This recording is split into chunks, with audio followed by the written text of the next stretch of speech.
Hello दोस्तों, स्वागत है मेरे YouTube चैनल प्ले स्टडी पे। तो प्यारे साथियों, आज की इस वीडियो में मैं आप सभी को लेकर आ चुका हूं 2025 का कक्षा 10 का हिंदी का वार पेपर, जो आपका पेपर 24 फरवरी का शुरुआत होने वाला, स्टार्ट होने वाला। मैं वही पेपर लेकर आ चुका हूं स्टूडेंट। पूर्णांक आपका 70 नंबर पूर्णांक है, पेपर का कोड 801 है DE। तो बिल्कुल रियल पेपर है दोस्तों, मैं गारंटी लेता हूँ यही पेपर 100% आपका हिंदी का आने वाला है। तो आप लोग तैयार करके जाओगे, फोड़ के आओगे, गारंटी लेता हूँ मेरे भाइयों। ठीक है, तो अगर मेरे चैनल पे नए, चैनल को सब्सक्राइब कर लीजिएगा, वीडियो को लाइक कर लीजिएगा। अगर ऐसे ही और पेपर चाहिए तो ज्यादा से ज्यादा चैनल को सब्सक्राइब कर लीजिएगा। ठीक है, और कोई भी पेपर चाहिए तो कमेंट भी करिएगा। तो प्यार से, तो इस पेपर को मैं पूरा हल आप सभी को दिखाऊंगा, सॉल्यूशन के माध्यम से बताऊंगा। एक भी क्वेश्चन छोड़ने वाला नहीं है, पूरा हल सहित। ठीक है, तो वीडियो को पूरा अच्छे से देखिएगा। ठीक है, वीडियो पसंद है तो वीडियो को लाइक कर दीजिएगा बस। तो प्यारे साथियों, आपके सामने दिख रहा होगा, बोला कि प्रारंभ के 15 मिनट परीक्षार्थियों को प्रश्न पत्र पढ़ने के लिए दिया जाएगा। कुछ बोला ये प्रश्न पत्र को 2 खंडों में विभक्त आ और बा, कुछ करने की भी जरूरत नहीं है। प्रश्न पत्र के खंड आ में बहुविकल्पीय प्रश्न है, जिसमें सही विकल्प को ओ या मार्कशीट में आपको भरना होता है। ठीक है, नीले अथवा काले बॉयल पॉइंट पेन का सही विकल्प वाले गोले को भरना होगा। ओ या मार्कशीट जो भरना है आपको काले और नीले पेन के यूज से भरना होगा, फालतू पेन से नहीं भरना होगा। ठीक है ना। चलिए बिना देर करते हुए स्टूडेंट अपने टॉपिक पे आता हूँ। मेरा टॉपिक खंड आ जो कि बहुविकल्पीय प्रश्न है, उसमें से आपका 20 टू दिया, जो कि ओ या आर सीट में आपको भरना होता है स्टूडेंट। ठीक है, देखिए एक एक नंबर का होता है, ये आपको कुछ करने की जरूरत नहीं। तो पहला क्वेश्चन मेरा बोल रहा है कि पंडित प्रताप नारायण मिश्र के लेखक कौन है। तो पंडित प्रताप नारायण मिश्र के लेखक जो है, ये आपका राइट उत्तर चारों में से कौन होगा। तो इसका जो सही उत्तर होगा ये आपका बी होगा। क्या होगा? भारतेंदु। ऐसे आपको टिक मारना होगा प्यारे साथियों, कुछ करने की भी जरूरत नहीं है। ठीक ना, क्लियर हुआ। चलिए दूसरा मेरा प्रश्न बोल रहा है कि गुनाहों का देवता रचना की विधा, गुनाहों की देवता की रचना का विधा क्या है। 4 ऑप्शन दिया, सही उत्तर क्या होगा। तो इसका जो सही उत्तर होगा उपन्यास, बी वाला आपका राइट उत्तर उपन्यास होगा। ठीक है प्यारे साथियों, क्लियर हुआ। चलिए अब अगला मेरा क्या बोला उसको भी देख लेते हैं। प्यारे साथियों, मेरा तीसरा प्रश्न बोल रहा है कि हंस पत्रिका के संपादक थे। तो हंस पत्रिका के संपादक कौन थे। 4 ऑप्शन दिया, तो राइट उत्तर क्या होगा। तो इसका जो सही उत्तर होगा आपका मुंशी प्रेमचंद्र, ये आपका राइट उत्तर ए होगा, मुंशी प्रेमचंद्र। ऐसे आपको टिक मारना होगा। चौथा प्रश्न बोल रहा है कि कलम के सिपाही की विधा, कलम के सिपाही किस विधा की है भाई, जल्दी से बता दो। इसका राइट उत्तर क्या होगा। तो इसका जो सही उत्तर होगा जीवनी है। क्या बी वाला राइट उत्तर होगा जीवनी। क्लियर हुआ। ऐसे आपको टिक मारना होगा प्यारे साथियों। अब देखिए पांचवा मेरा क्या बोल रहा है। पांचवा बोल रहा है कि लहरों के राजहंस के लेखक कौन है। तो लहरों के राजहंस के लेखक कौन है, तो इसमें से सही उत्तर क्या होगा। तो इसका जो सही उत्तर होगा आपका पांचवा का क्या होगा स्टूडेंट। तो इसका जो होगा सही उत्तर क्या होगा आपका धर्मवीर भारती। ठीक है, इसका आपका राइट उत्तर धर्मवीर भारती होगा। क्लियर हुआ। चलिए अब मेरा छठवां प्रश्न बोल रहा है, क्या बोल रहा है देखिए, उसको भी देख लेते हैं। आचार्य रामचंद्र शुक्ल एक है। तो आचार्य रामचंद्र शुक्ल के लेख क्या है। तो आचार्य रामचंद्र शुक्ल के एक प्रकार का उपन्यासकार है। ठीक है, इसका राइट उत्तर होगा उपन्यासकार। सही। क्लियर हुआ। चलिए 7वां प्रश्न मेरा बोल रहा है कि आकाशदीप के लेखक कौन है। तो आकाशदीप के लेखक कौन है स्टूडेंट। तो इसका जो सही उत्तर है, इसका सही उत्तर आपका होगा जयशंकर प्रसाद। आपका टिक मारना होगा, राइट उत्तर आपका जयशंकर प्रसाद होगा। ठीक है, अगला बोल रहा है कि मैला आंचल के रचनाकार है। तो मैला आंचल के रचनाकार कौन है स्टूडेंट। 8वां नंबर देखिए, तो इसका जो सही उत्तर होगा ये होगा फरीसवन नाथ रेणु। बी वाला आपका बिल्कुल सही उत्तर होगा। ठीक है, क्लियर हुआ।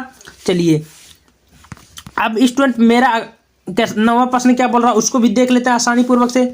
बोल रहा है कि केशव दास किस काव्य धारा के कवि है। तो केशव दास किस काव्य धारा के कवि है स्टूडेंट। 9वां नंबर आपको बोल रहा है। तो इसका जो सही उत्तर होगा ये होगा रीतबद्ध। आपका ए वाला बिल्कुल राइट उत्तर होगा रीतबद्ध। ठीक है, क्लियर हुआ। चलिए रामचंद्रिका किस कवि की रचना स्टूडेंट। रामचंद्रिका किस कवि के 10वां नंबर क्वेश्चन आपको दिख रहा हो। तो इसका जो सही उत्तर होगा आपका केशवदास। क्या हो गया प्यार साथियों, केशवदास। ठीक है, क्लियर हुआ, राइट उत्तर आपका। चलिए आपके सामने 11वां प्रश्न बोल रहा है कि करुण रस का स्थायी भाव क्या होता है प्यार साथियों। तो करुण रस का स्थायी भाव होता है, सब लोग जानते होंगे, इसका होता है शोक, क्योंकि करुण रस में शोक ही आता है। ठीक ना। चलिए तो 12वां नंबर मेरा प्रश्न बोल रहा है कि सोहत ओढ़े पीत पट श्याम सोलोनी गात मनु नील मरिशैल पर आतप परव प्रकाश। देखिए इस मेरे का क्वेश्चन बोल दिया है, तो हमको क्या करना, उपयुक्त में अलंकार छाटना होगा। तो कौन सा अलंकार है। तो इसका जो सही उत्तर होगा ये होगा उत्प्रेक्षा अलंकार। आपका सी वाला बिल्कुल सही उत्तर होगा। ठीक है प्यार साथियों, क्लियर हुआ, कोई दिक्कत नहीं होना चाहिए। और हाँ, अभी तक चैनल को सब्सक्राइब नहीं किया, चैनल को सब्सक्राइब कर लीजिएगा। ठीक ना।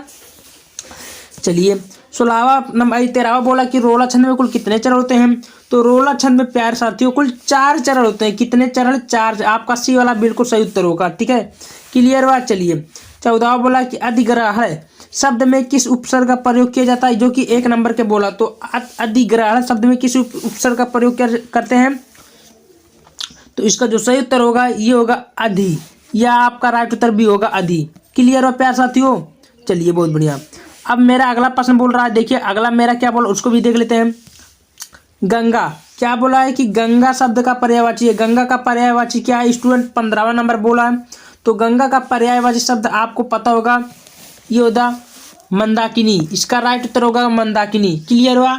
चलिए मेरा नेक्स्ट क्वेश्चन क्या बोल रहा है उसको भी देख लेते हैं। तिरंगा शब्द में कौन सा समास है? तो प्यारे साथियों तिरंगा शब्द में कौन सा समास है ये आप लोग तो पता होगा। तो इसका जो सही उत्तर होगा ये होगा आपका द्विग समास। कौन सा समास? इसका राइट उत्तर भी होगा द्विग समास। ठीक है, क्लियर हुआ। चलिए बहुत बढ़िया। 16वां प्रश्न बोला कि प्रमोद शब्द का तत्सम रूप है। तो प्रमोद शब्द का तत्सम रूप क्या होता है प्यारे साथियों? इसका जो सही उत्तर होगा ये आपका ये होगा प्रमोद। सी वाला आपका राइट उत्तर होगा। ठीक है, क्लियर हुआ। चलिए जो 18वां बोल रहा है कि जो झूठ बोलते हैं उन पर विश्वास मत करो। ये क्या कौन सा वाक्य है प्यार साथियों? तो इसका जो सही उत्तर वाक्य होगा मिश्रित वाक्य। कौन सा वाक्य? मिश्रित वाक्य। ठीक है, यानी मिश्र वाक्य जिसको बोलते हैं। 19वां मेरा बोल रहा है कि वाच्य का प्रयोग कितने भेद होते हैं। वाच्य प्रयोग के कितने भेद होते हैं स्टूडेंट? इसका राइट उत्तर क्या होगा? तो इसका जो सही उत्तर होगा आपका 3 भेद होते हैं 19वां का। ठीक है, चलिए अब अगला मेरा बोल रहा है कि जिन शब्दों का प्रयोग संज्ञा के स्थान पर किया जाता है उसे हम क्या बोलते हैं प्यार साथियों? 1 नंबर के बोला। तो जिन शब्दों का प्रयोग संज्ञा के स्थान पर किया जाता है उसे हम लोग बोलते हैं सर्वनाम। क्या बोलते हैं? सर्वनाम। तो प्यार साथियों यहाँ तक आपका क्या हुआ 20 ऑब्जेक्टिव क्वेश्चन मैंने खत्म करवा दिया। ठीक है, अब आपका आता है लिखित गद्यांश पद्यांश, जो कि वो आपको 50 नंबर देखने को मिलेगा। ठीक है, और 50 नंबर कहाँ से मिलेगा? आपको यहीं से सब कुछ मिलेगा। और चैनल को सब्सक्राइब किया तो चैनल को सब्सक्राइब कर लीजिएगा। ठीक ना। देखिए वो गद्यांश कौन कौन से हैं मैं पूरा आपको A to Z दिखाऊंगा एंड सॉल्यूशन भी बताऊंगा। देखिए प्यार साथियों कहाँ से बोल रहा है क्वेश्चन। देखिए ये आता है खंडबाद, जो कि आपको वर्णनात्मक प्रश्न है। बोला देखिए का नंबर ध्यान से देखिए कि मित्रता के लिए आवश्यक नहीं है कि 2 मित्र एक ही प्रकार का कार्य करते हो। तो ये सब लोग पता होगा, मित्रता पाठ में से लिया गया। तो यहाँ से देखो इसको बोलते हैं रेखांकित, इसकी व्याख्या, जो कि आपको 6 नंबर देखने को मिलेगा एग्जाम में। ठीक ना। अब इसमें से क्या क्या बोला उसको हम बता देता हूँ आपको। तो सबसे पहले मेरा बोला प्रस्तुत अवतरण का संदर्भ आपको लिखना होगा, संदर्भ लिखना होगा, और रेखांकित इसकी व्याख्या करना होगा, इसको करना होगा। और राम लक्ष्मण का स्वभाव में अंतर, यानी कि 2 नंबर ये 2 नंबर ये 2 नंबर ये 6 नंबर आपका यही सब टोटल बनेगा। ठीक है, तो आप लोग कक्षा 10 का पहला चैप्टर है मित्रता, उसको तैयार कर लीजिएगा। ठीक ना। प्यार साथियों अथवा करके दिया, उसको नहीं आता तो नीचे वाला भी कर सकते हैं। क्या बोला? अहिंसा का दूसरा नाम रूप त्याग है। तो इस प्रकार आप लोग बोला तो कुछ करने की भी जरूरत नहीं, आप लोग आराम से कर सकते होंगे। ठीक है, तो इसको उसको अगर आता है तो उसको करिए, अगर नहीं आता तो इसको भी कर सकते हैं। ये भी तीनों प्रश्न ऐसे बोला। ठीक ना।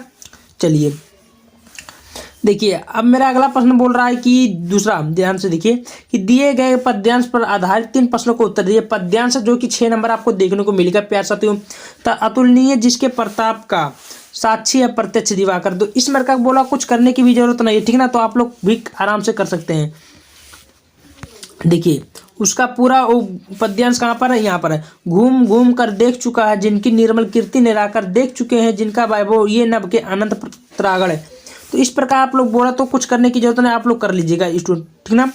उसको नहीं तो नीचे वाला बोला है कि उद्धव वाला, देखिए आपके सामने, उद्धव मोई व्रज विसरत नाही, वृंदावन गोकुल वन व पौन सगन कुंज की छाई, प्रातः समय माता जसुमती अरुनंद के देखी पावन।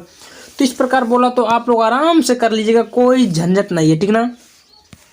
चलिए तो आपका तीसरे नंबर प्रश्न बोल रहा है जो कि संस्कृत में प्यार साथियों, संस्कृत में क्या क्या बोला उसको भी देख लेते हैं। देखिए क्या बोला आपके सामने कि निम्नलिखित संस्कृत गद्यांश का संदर्भ हिंदी में अनुवाद करना, जो कि संदर्भ लिखना हिंदी में अनुवाद करना, जो कि आपको 5 नंबर देखने को मिलेगा स्टूडेंट। ठीक ना। तो क्या है? यम नगरी विविध धर्मावलंबी संगम स्थली या नगरी विभिन्न धर्मों का संगम का मिलन स्थल है। तो प्यारे साथियों, ये आपका वाराणसी पाठ में के दे चुका है, इसको आप लोग भली बात तैयार कर लीजिएगा, ठीक ना। बहुत ही ज़्यादा इंपॉर्टेंट प्यारे साथियों, बहुत ज़्यादा। तो उसको नहीं आता तो नीचे वाला भी कर सकते हैं, क्या बोला उसको भी दिखा देता हूँ। अथवा करके दिया प्यार साथियों, ऐसा करमबीड़ा संस्कृत है। तो इस मेरे का आप लोग को दिया, तो आप लोग जरूर इसको तैयार कर लीजिएगा प्यार साथियों, ठीक ना। चलिए अब 5वां नंबर क्या बोला है कि चौथा देख लीजिएगा, निम्नलिखित संस्कृत 5 नंबर का बोला ये भी। पद्यांश का संदर्भ लिखिए। तो किसबित गुरुतरम भूमि, किसबित दुच्चरम चा खात, तो किसबित शीघ्रतम होतात, किसबित बहुतरम त्रिलात। तो इस प्रकार आप लोग कविता का क्या कर सकते हैं, अनुवाद हिंदी में कर सकते हैं, ठीक ना। अथवा करके दिया, उसको नहीं आता तो नीचे वाला भी कर सकते हैं प्यार साथियों, कुछ करने की भी जरूरत नहीं है, ठीक है ना। चलिए अब मेरा 5वां प्रश्न क्या बोल रहा है उसको भी हम लोग आपको दिखाने का कोशिश करूंगा।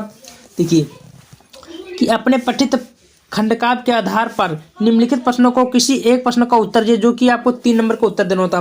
तो क्या मुक्ति दूत खंडकाव्य के आधार पर नायक महात्मा गांधी का चरित्र चित्रण की विशेषता लिखिए, ठीक है। मुक्ति दूत का कोई मतलब लिख सकते हैं जो अपने जिला वाइज हो, तो उसको आप लोग आराम से कर सकते हैं। क्लियर हुआ, तो ये आप लोग कर लीजिएगा। अब देखिए 6वां नंबर प्रश्न को देख लेते हैं आसानी पूर्वक से। निम्नलिखित क्या बोला है, थोड़ा देख लेते हैं। क्या बोला, निम्नलिखित लेखकों में किसी एक लेखक का जीवन परिचय देते हैं उनकी किसी एक रचना का उल्लेख करना, ठीक है, जो कि 5 नंबर आपको देखने को मिलेगा। तो आचार्य रामचंद्र शुक्ल का, चाहे डॉक्टर राजेंद्र प्रसाद का, चाहे जयशंकर प्रसाद, किसी का जीवन परिचय लिखेंगे आपका 5 नंबर यहीं पे मिलेगा, ठीक ना।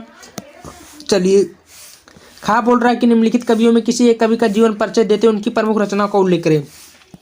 तो गोस्वामी तुलसीदास का, सुमित्र नंदन पंत का, महाकवि सूरदास, कोई इसी का जीवन परिचय लिखेंगे 5 नंबर आपको देखने को मिलेगा, ठीक ना। चलिए 7वां बोला कि अपने पाठ पुस्तक कंठस्थ किया हो कोई श्लोक लिखे जो पेपर में नहीं हो, कविता लिखना हो, जो कि 2 नंबर आपको मिलेगा, ठीक ना। 8वां नंबर बोला कि निम्नलिखित प्रश्नों को किन्हीं 2 प्रश्नों का उत्तर दीजिए।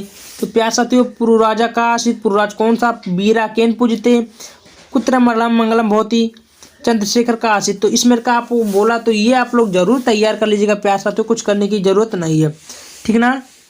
चलिए अगला देख लेते हैं। अगला मेरा क्या बोला है, निम्नलिखित में किसी एक का विषय पर निबंध लिखिए। प्यार साथियों, विषय पर निबंध लिखना कि भारत में आतंकवाद का कारण निवारण, जनसंख्या वृद्धि कारण एवं हानि, बेरोजगारी की समस्या, विज्ञान का चमत्कार, मेरे प्रिय कवि। यहाँ पर आपका 7 नंबर देखने को मिलेगा, ठीक ना स्टूडेंट। तो ये नीचे बोल दिया। 10वां नंबर भी देख सकते हैं। अवकाश है तो अपने प्रधानाचार्य को पत्र लिखिए, जो कि 4 नंबर को बोला है, ये आप लोग तक कर लीजिएगा। तो प्यारे साथियों, जो मैं प्रश्न बताया हूँ देख सकते हैं, ये प्रश्न बिल्कुल वायरल प्रश्न है, वायरल पेपर है, और सभी जिलों में यही पेपर आ रहा है। तो अगर आप लोग तैयार करके जाते हैं तो 70 में 70 फोड़ के होगे। वीडियो अगर पसंद आती है, वीडियो को लाइक करना, चैनल पे नए चैनल को सब्सक्राइब कर लीजिएगा।